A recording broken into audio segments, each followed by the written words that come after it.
Food and weight obsession can be exhausting. Losing weight, gaining weight, dieting, feeling like a failure because you missed a workout, binged, overate, or gained all the weight back. The cycle is endless and it can be maddening.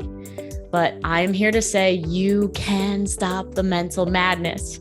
You can take back control of your food behaviors, but you have to face your fears, you have to ask for help, and make a change. I am Leslie M. Thornton, permanent weight loss coach from hpwl.co. This is Hypnosis for Permanent Weight Loss, and I know you can make this happen. On this podcast, you will hear how to stop the mental madness, love your body, trust your food decisions so you can create a life of happiness, freedom, and inner peace.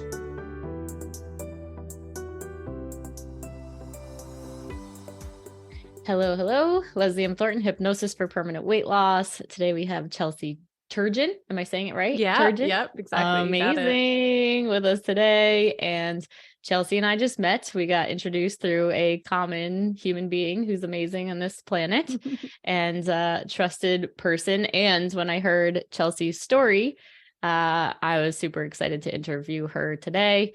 So I'm just going to jump right into her bio so you guys can get a feel. So Chelsea Turgeon is a #1 bestselling author of the book Residency Dropout and host of the Life After Medicine podcast. In 2018, she left her career in medicine to build an online business and travel the world full-time as a digital nomad. Now she helps burnt out healthcare professionals create a life and career that is in alignment with their authentic purpose. So welcome, Chelsea. Thank you so much for being here. Yes. Thank you so much for having me. It's an honor to be interviewed. I love your story and I would love to dive into it more. A reason why is because a couple things. Number one, I'm a nurse by trade and worked 3 years in kidney transplants and about a year in the surgical and neuro ICU. And definitely got burnt out at the end. Yeah. And, left that though to follow my soul's purpose, which I know that I am on now, doing hypnosis for permanent weight loss. And, I think with my experiences of, just mind over matter and knowing like the power of mindsets and our beliefs, and applying that to health, and seeing in the healthcare industry how much that piece could not be addressed and was not addressed at all. My biggest memory that I talk about a lot was, surgeons being one surgeon in particular, like huffing off into the hallway and just being so angry at a patient because he was like, well, if they would just stop eating Burger King every day and whatever, because they were having issues due to weight gain and, this type of stuff. And it was just like, because I came from a background myself of being mentally obsessed with food, body, and weight and not being able to control myself, even though I had the best intentions, I felt bad I was like, you don't understand what it's like to not be able to control yourself. But then, I just saw the lack of education in general for healthcare to, not know that it's not just as easy as changing the way that you're eating for some people. And I knew at that point that because of my experience and because of knowing how much hypnosis changed all the things and the mindset piece for me, that I needed to leave and needed to start, educating people on this so that we could get to them before they landed in the hospital. The other piece that intrigues me that I can relate to with your story, Chelsea, is the digital nomad piece. I traveled for 2.5 years. I did 12 countries in 2.5 years and ran my business at the same time. And I'm a firm believer that, we do need to follow those sparks. Like I knew for a very long time that I had to travel. Like I had this huge wanderlust need that I needed to get out of my system. And I think that was a large reason why. Well, two things. I found coaching and I was so passionate about it. And all I wanted to do was coach people all day long. And so, when you find a new passion, work gets harder and harder to tolerate. And then, I knew that I couldn't, like, I wanted a job that would allow me to travel so I could, do what I saw all these other people doing on social media that I knew was for me. So anyway, I'll let you, yeah, share with us your story and, how you got to be where you are today and the book you wrote and all the things. Would love to hear.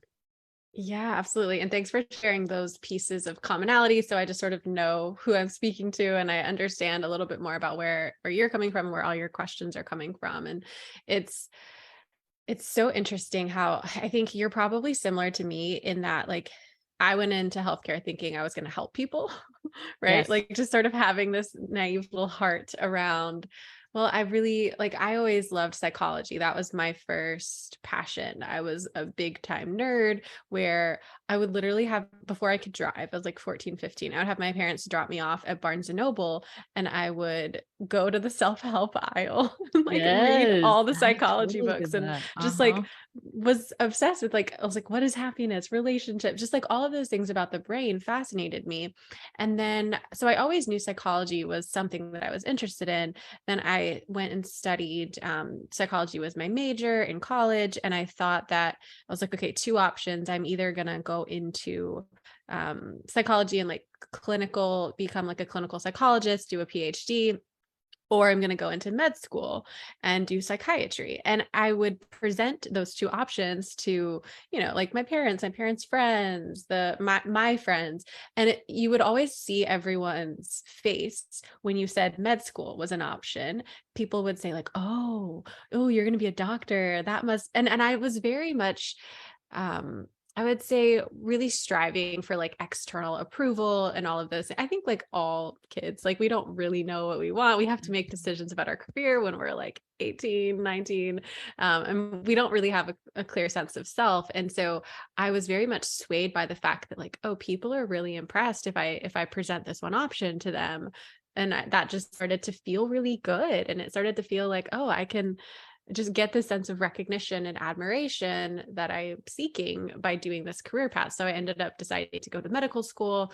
And then once I got to medical school, I realized psychiatry was not for me. I didn't love the doctor-patient relationship among psychiatrists and their patients. It seemed a little bit like you didn't act like you were on a level playing field with them. You always were sort of not superior, but almost like you were evaluating them in this way that it didn't feel like you were on the same page as them. And Mhm. I wanted camaraderie with my patients. I wanted to feel um, connected and close to them. And that was a really big part of what I wanted. So anyway, so I ended up going into OBGYN because I loved women's health. And there was a lot of movement and fast paced and problem solving in OBGYN. Like patients would come in pregnant, they would deliver their baby, they're better, things are good. There wasn't all these Yes. like chronic illnesses to deal with and all of that. So I really enjoyed that part of it. But as I was in third and fourth year of medical school doing my clinical rotations, I started realizing more and more like, this is not I'm not my best self here. I would notice I would go into the hospital and feel like my shoulders hunched over, and like just my energy would leave my body as soon as I got into the hospital. I would be drinking so much caffeine. I was taking stimulants in order to just keep up with the pace of everything. And I started actually finding this whole world of personal growth and spirituality through podcasts. And that really changed everything for me. It was so interesting how I saw these people who were like living this location independent lifestyle, who were coaching, who like ran an online business, and I was like, wait, this is a thing. and Mhm. and once you like start to see those things, you start to see like how happy it's actually possible to be. Um, it's hard to like unsee that, and it's hard to really go back to this doom and gloom, because in the hospital, I don't know if this was your experience, but it definitely was mine, that like people were very miserable, and that was just the standard. Like, you were sort of expected to sort of like commiserate, and that's how you bonded with your coworkers, is like how horrible a shift was, or how bad this person treated you, or this ridiculous patient situation. It was like the misery bonded you, and so you couldn't let go of the misery, and that was just a big part of the culture in the hospital, at least in my personal experience and in the places that I was. And I don't know, that just I was like, this is not me. This doesn't fit me anymore. And so during my second year of residency, I really went through this deep phase of burnout and ended up making the decision to leave. And if anyone here is like not in medical training, that's like, it's kind of a crazy thing to do because It is, I yeah. wasn't a full-on doctor yet. Like I couldn't go back. I was burning a bridge. Wait, what's that phrase where you're like burning the boats and storming the island where it's like, there was no way back if I was going to leave at that point. But I just made the decision to leave anyways. And that was about 4 years ago now. I bought a one-way ticket to South Korea, started teaching English in person, and that was sort of my bridge job. That was what I did to pay the bills. While on the side, I was doing a coach training program. I was learning how to build an online business and side hustling and all of that. And now fast forward to today, I've been traveling for about 3 years, building my business and just helping people, like you said at the intro, helping people really find their authentic purpose and figure out how to express it and how to live it out. That's amazing. No, so many things that stand out in what you shared. So number one, just appreciate your sharing the authenticity of, just choosing to go to med school because of the, appreciation or validation or the, whatever, because, I think a lot of people and a lot of people that I coach, like once they start doing this work and they realize, how we automatically and unconsciously will operate, we see, wow, the only reason I was doing that was because of these, things that my ego required to, survive or whatever. And it's hard for people to look at, sometimes, especially when they've built their whole life around this thing. And then it's like, well, oh my God. And then it's, can be terrifying for people to, wow, to do what you did, and to leave residency. I remember as a nurse when the residents would be coming in, because we were a teaching hospital, and seeing them not very happy and kind of questioning why they started doing this in the first place. And I felt bad for them, but I also feel bad for like society, because then they find out in the middle when they're already stuck, they've already paid hundreds of thousands of dollars to go to med school and everything that it takes to even get into med school, for them to realize at the end that they don't even like it. And it's like, so then they're probably not going to be the best doctors because they're not passionate about it, but then they're just stuck, so it's just like, damn, like I don't envy that. And and it's just like, kind of, I don't know, it seems like there should be a better way, but it has to be, to me, it has to be a calling, because an amazing doctor is an amazing doctor. And I have nothing but ultimate respect and appreciation for the doctors that I saw that just worked so amazingly. The other thing that you mentioned around, what was it? It was that, similar for me when I loved kidney transplant because the patient was equally as motivated to do all the things because they just got a whole new lease on life that they did not know they were ever going to get. And so it ended up being kind of like a coach client situation after transplant, because they were healthy once they got the kidney, and they were like, I will do anything because I just got my life back. And it was so equally gratifying.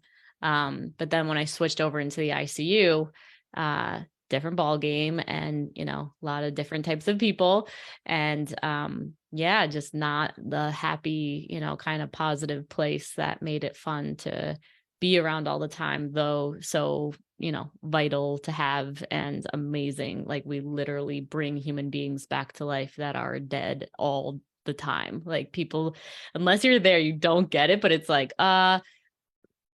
how did we just do that? Like, we're literally bringing people back from the dead, like at all times here. Like, it's insane. Like, people don't get it, but I was just amazed by it. I'm so grateful I had that experience, and too much pressure for me. I don't want to be responsible for that. It was just, I could have forced myself to get good at it, but it wasn't my passion. I was like you with, positive psychology was more my jam, and just completely fell in love with the whole coaching thing and whatever.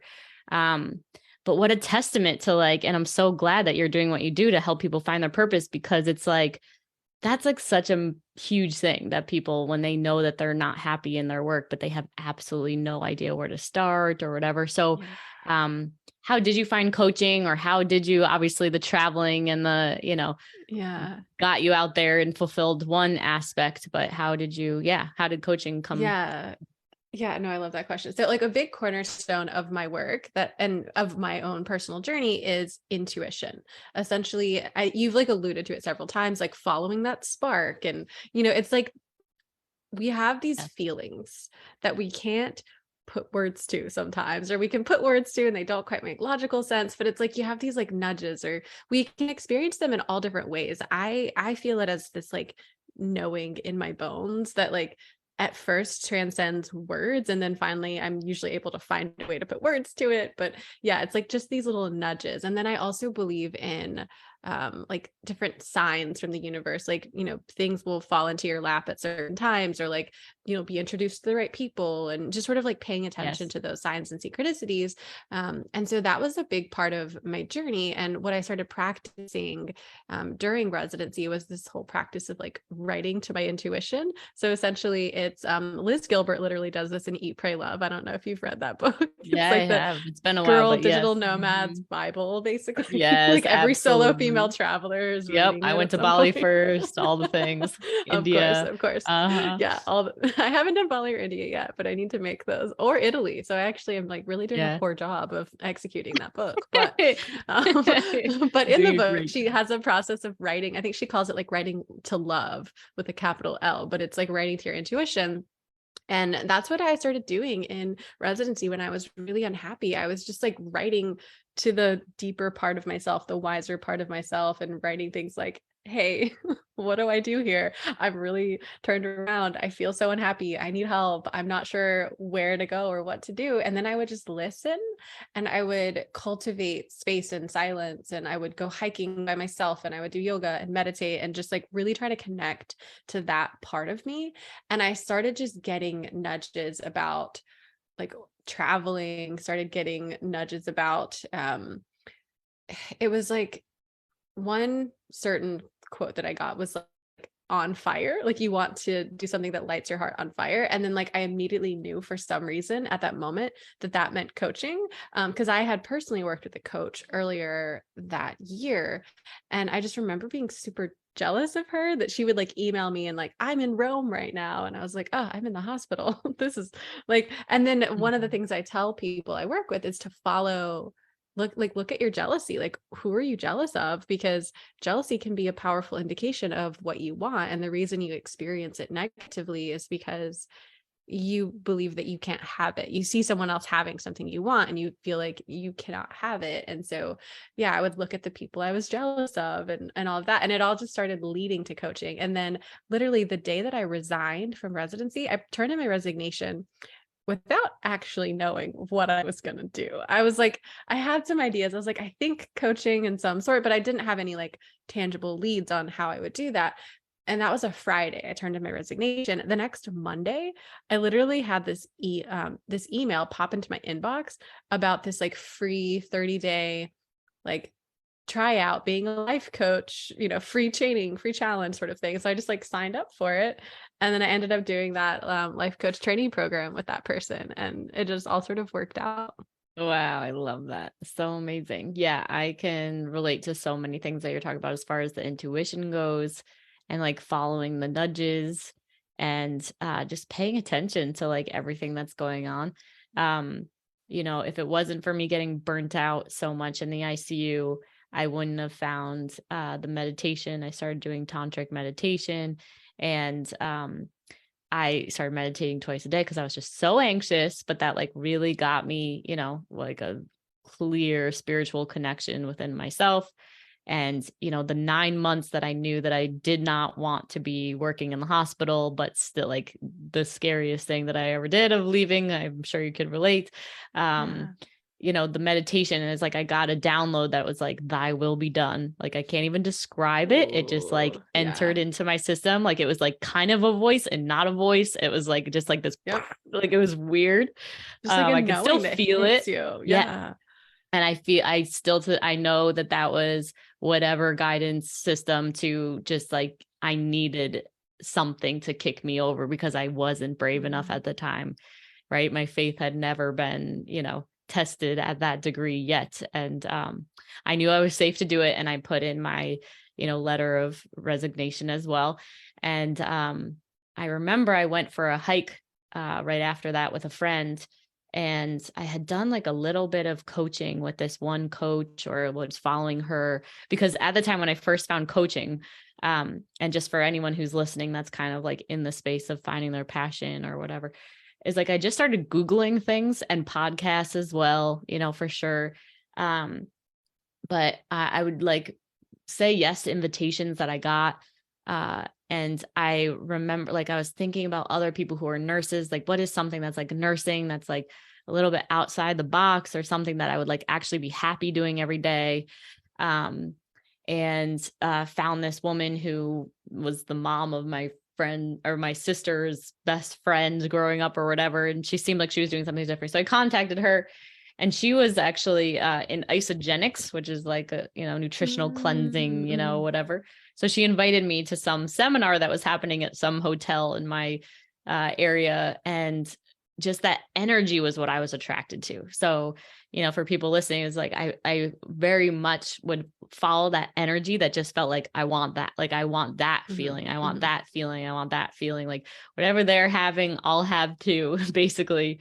Mm-hmm. Um, ended up doing isogenics. That was like some, type of coaching, but I was, that was not like my main jam or anything, but, yeah. And then I similarly didn't know what I was going to coach about, you know what I mean? So, um, and I had, another thought pop in of a friend's mom who, um, she at one point in high school came into the living room when we were hanging out, and she was full of life. She was jazzed. She had like a portable phone, right? She like puts the portable phone in their jacket. She's like, girls, don't ever let anyone tell you can't do what you love for a living and make a damn good living, do you?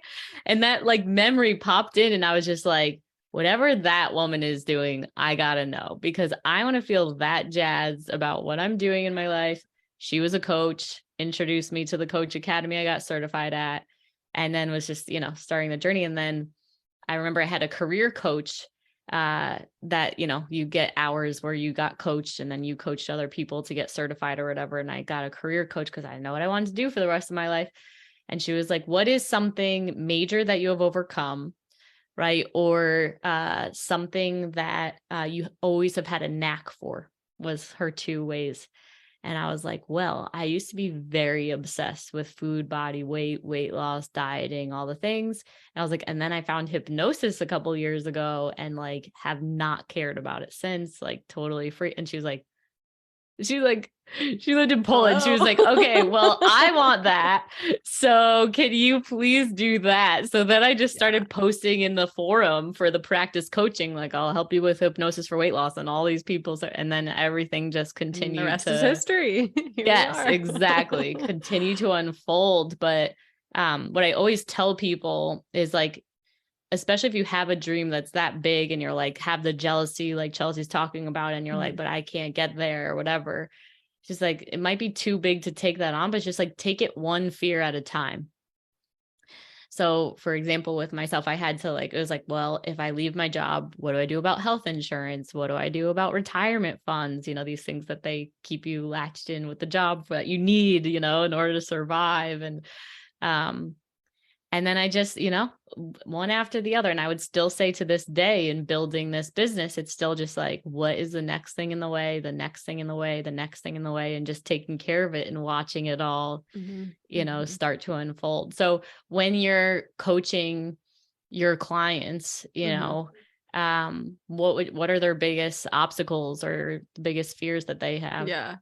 Yeah, and I do like it's like fear really is the biggest thing. And fear Yeah. is just such a shapeshifter. And you can deal with like all the fear basically you can deal with in the same way. There's like an emotional component of learning how to like feel it in your body and move through that. And there's still like energetic work that I help people with.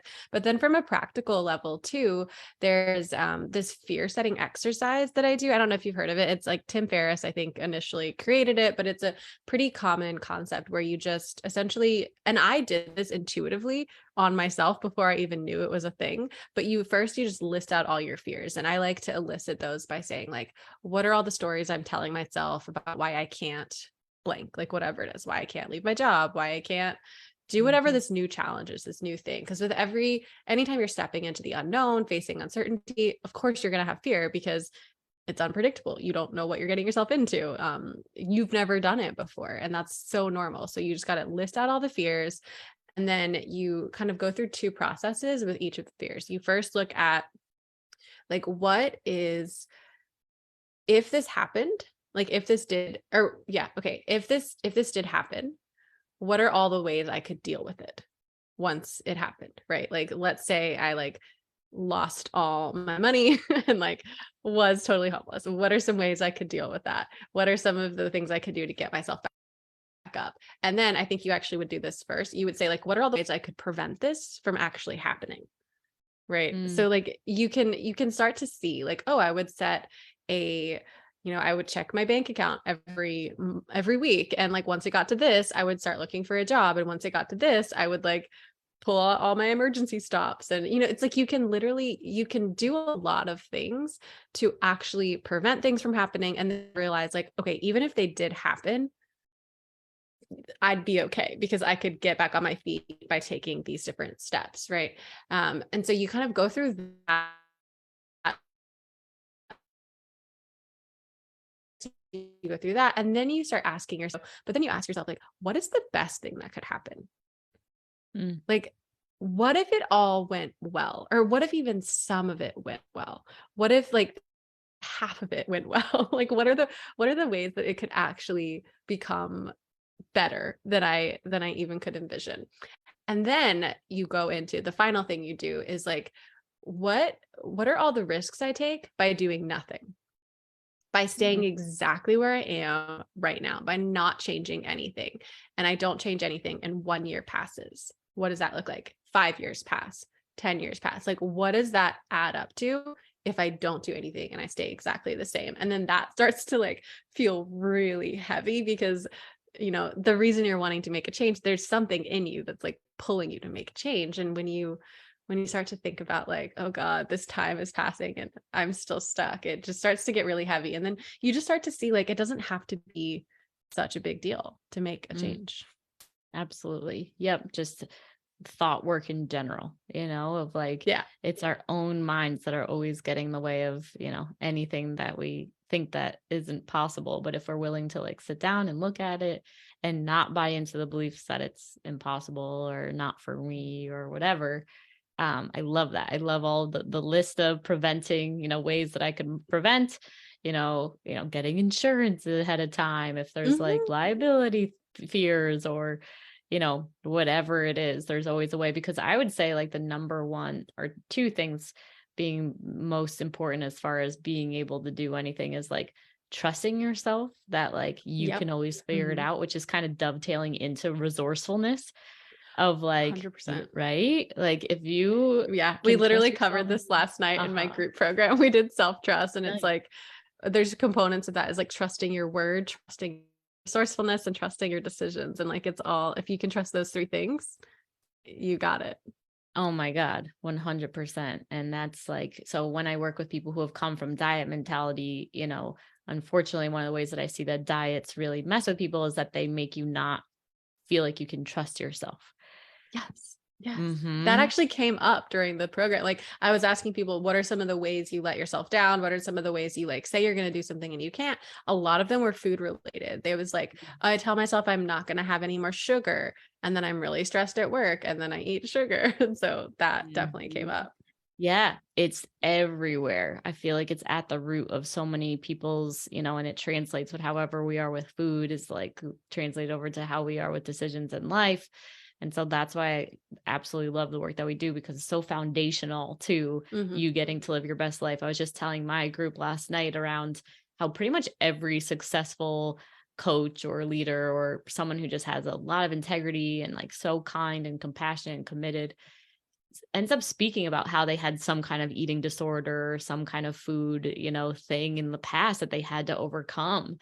And, I have my theory is that people who, um, have any kind of addiction or any kind of things like that or obsession like that they are some of the smartest people on our planet, like just like have so much potential, but they just don't have Mhm. anywhere to put it, right? Or they weren't given the, structure or the container to like be able to channel all of their brain power in this direction. But like once we can, create that inner peace and get past those things, even when it's, something as mundane, even though I find it so foundational as food is the first thing that we were ever introduced to for like love Mhm. and nurturing and caring as human beings on the planet. Like there's so much tied into it. But once that's established, it's like, yes, now that you trust yourself with your food decisions and you trust, it's like, what else can I trust myself with? Which was Mhm. exactly Mhm. my journey. And and having help along the way, like and I'm sure yourself as well, is like always have a coach that I'm always up leveling up to and like modeling after. Mhm. And I trust the energy in that, but it's just knowing like what are the keys to actually becoming successful, and like the 5 people you hang out with the most is who you become. So just being like this crazy, person that's going to make sure that your environment is, Yeah. filled with that's going to bring you where you want to go as well. And then just someone you showing you like, this is how you can do it. I already did this. So here's the fastest way for you to get it too. It's amazing. Yeah. Yeah, there's so much power in mentorship and who you surround yourself with and all of those pieces. It's like you can just be so strategic about setting yourself up for success. Hmm.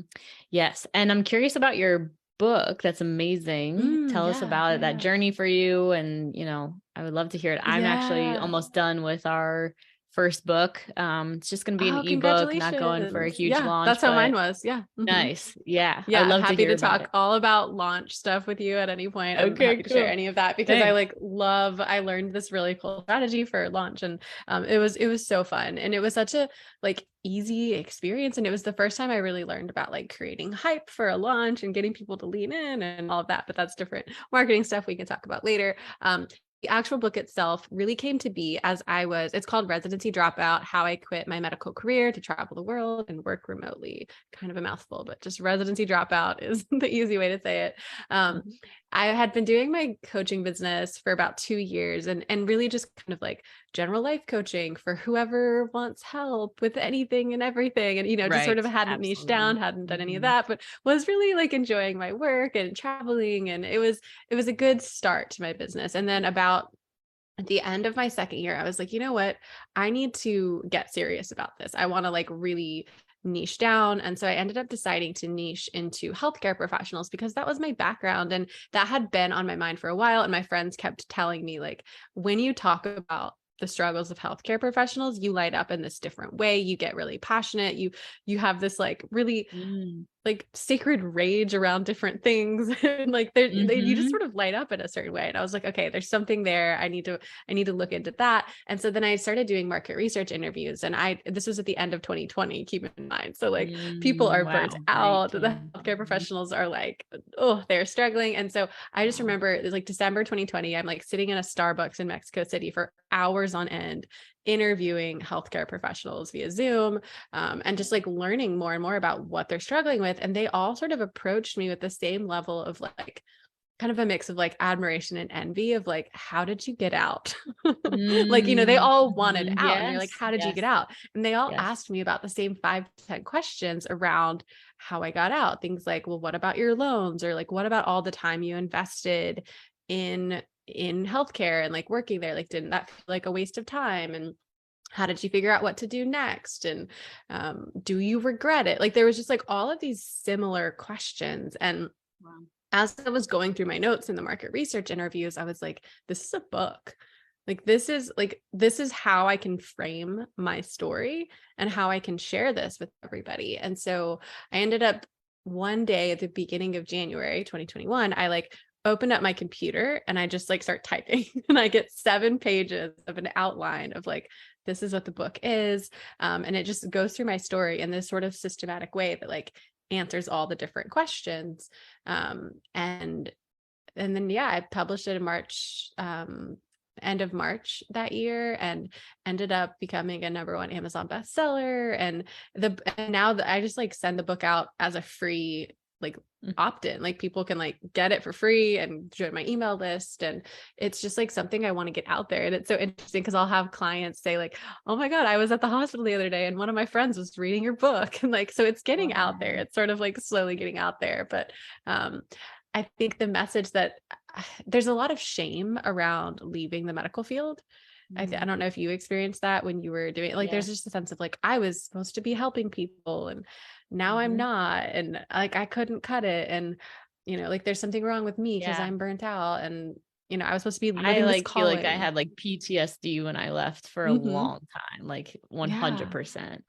Yeah. But Yeah. I And so to also feel have like the someone, reason that like I got so burnt out was because I had shame, like, and because yeah. I was so Yes. scared of making mistakes. Like there was like trauma in my background that I Yeah. didn't even know what it was, but it was like that anxiety was, which I think also was the reason why I wanted to help people in the first place. You know what I mean? There's all the, codependency or all the, Yep. things, because Hmm. healthcare workers tend to be, not the healthiest human beings because of From a this psychological drive to standpoint. help Yeah. people, but it's like we kind of need to help ourselves a lot. But Yeah, yeah, it's so so yeah, it's true. been an The amazing childhood healing journey trauma since from then. health.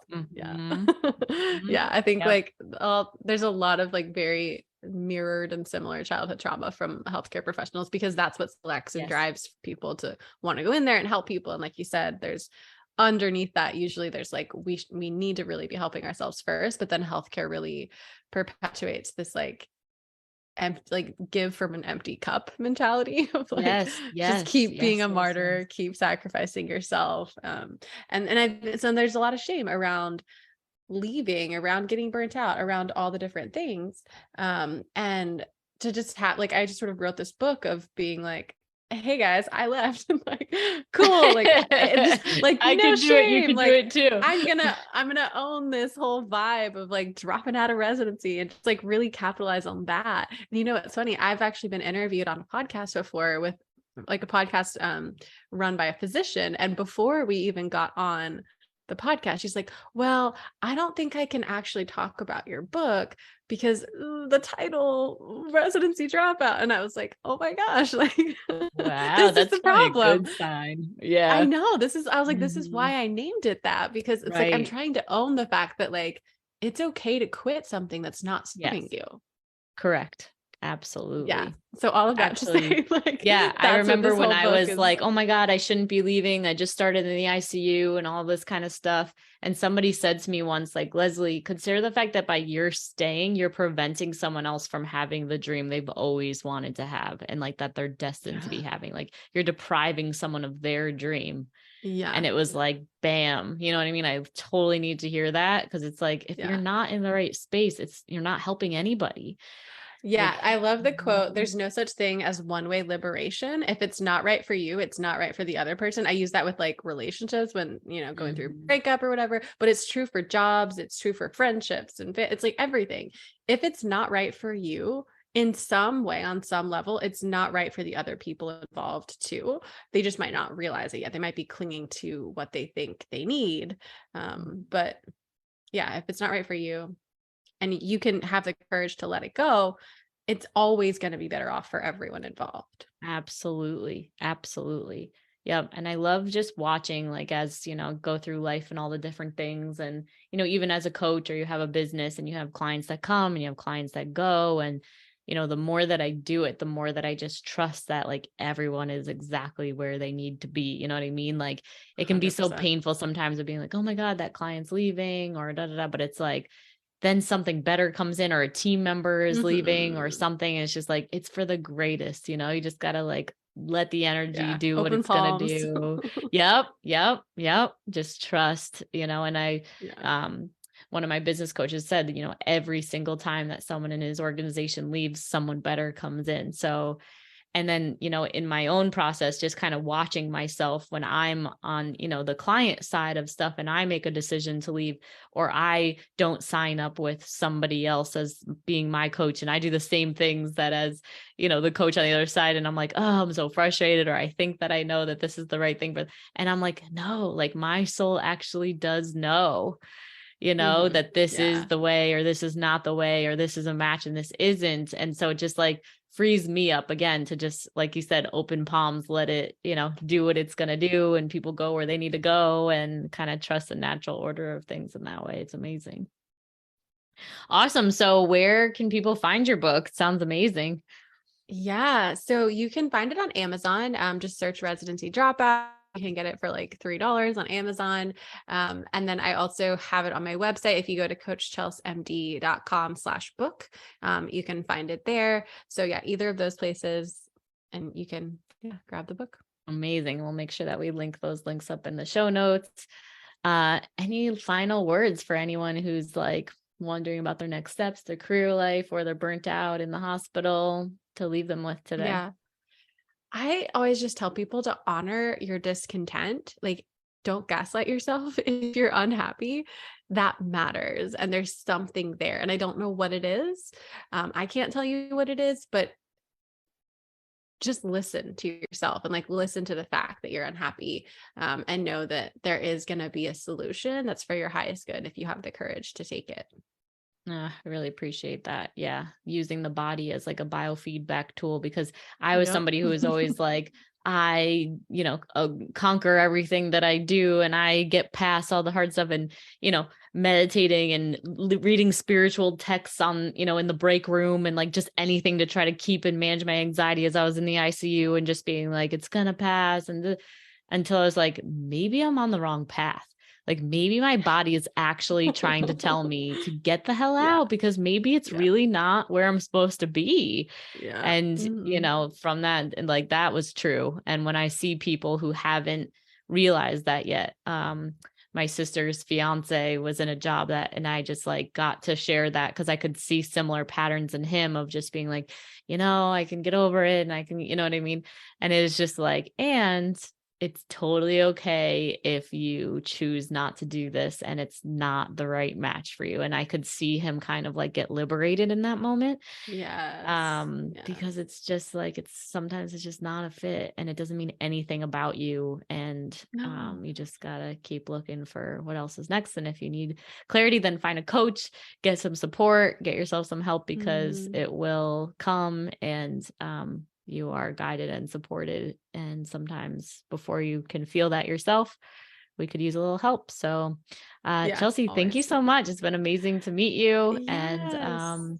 perfect. And anyone who's listening who is ready to get past their food, body, and weight fears, you know where to find us. Listen to the prompts, and we'll see you next time. Thanks so much. If you are serious about taking action on your struggle with food, body, and weight, then this is for you. Go ahead and text the word hypnosis to 855-BE-ALIVE. That's 855-232-5483. Immediately after texting that number, you will get access to our free training that will tell you why you can't figure the food, body, and weight thing out, why you can't keep weight off even after you've been successful in the past, and how to actually overcome it, including a mini hypnosis session at the end. Don't miss out. Text the word hypnosis to 855-BE-ALIVE. That's 855-232-5483.